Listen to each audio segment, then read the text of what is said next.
See that right there? That's why the squat is bothering your knees. That's better.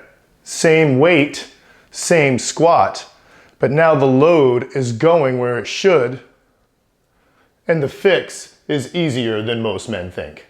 If your knees hurt when you squat, it doesn't automatically mean squats are bad for you. And it doesn't mean your training days are over. For a lot of men over 50, the real problem is this: the knees are drifting too far forward. When that happens, the squats become too knee dominant. The knee starts taking more stress than they should. And after enough reps, they start talking back. Today, I'm going to show you a knee-friendlier way to squat by changing one thing: the bar position. It's called the low bar squat. That bar position helps you sit back more, use your hips more, and keep the bar over the middle of your foot. This takes stress off the knees and makes the squat feel stronger and more stable. And later, I'll show you the 3 mistakes that keep men over 50 stuck in painful squats, even when they think they're doing everything right. Here's what can go wrong with the high bar position. The torso stays more upright.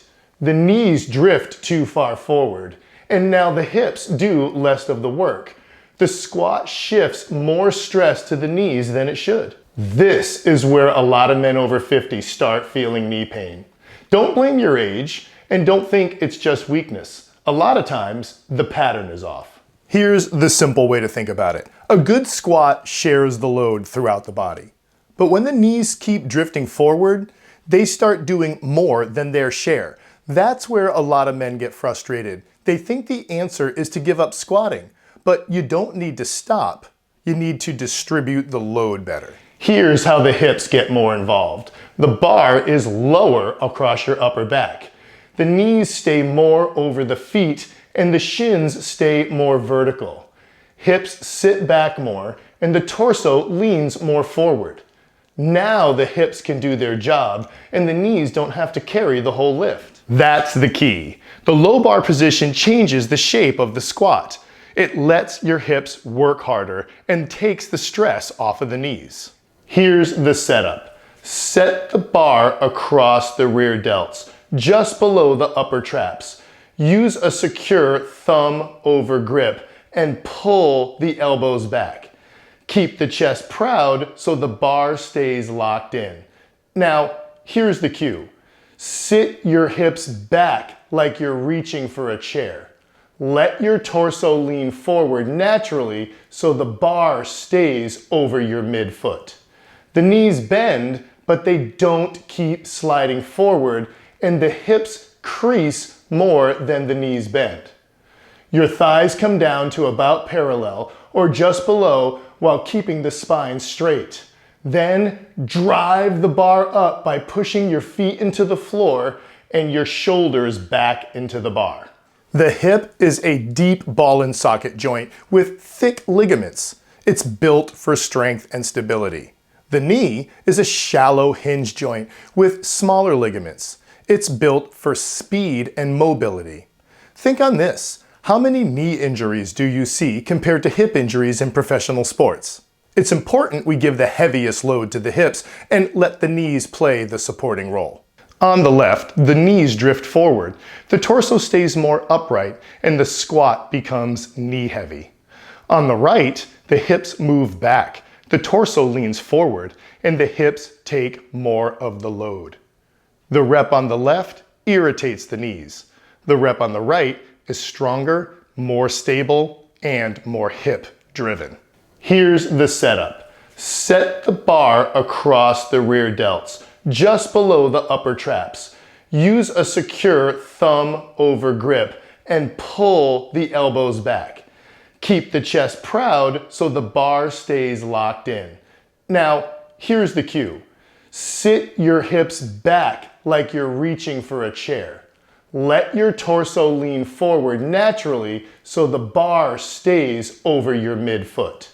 The knees bend, but they don't keep sliding forward, and the hips crease more than the knees bend. Your thighs come down to about parallel or just below while keeping the spine straight.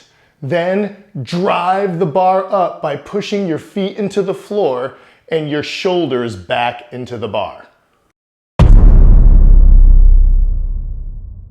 Here are the 3 biggest mistakes men make that create painful knees in the squat.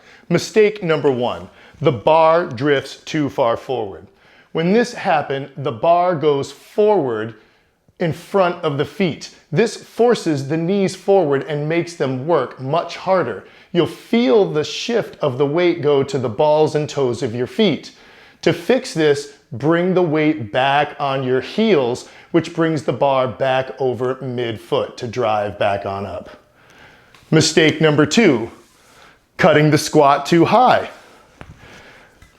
As some men drop down, they don't get their hips parallel to their knees or even a little bit lower. This makes the glutes and hamstrings not get as involved as they should be. So the fix is to drop the hips down below or at the level of the knees to let the glutes and the hamstrings help drive the bar back up. And mistake number 3, when the weight gets too heavy, the knees start caving in. Once the weight gets heavy when we want to drive up, the knees will start to wobble in as we push, and this puts ugly, horrible pressure on our knees as we try to drive on up.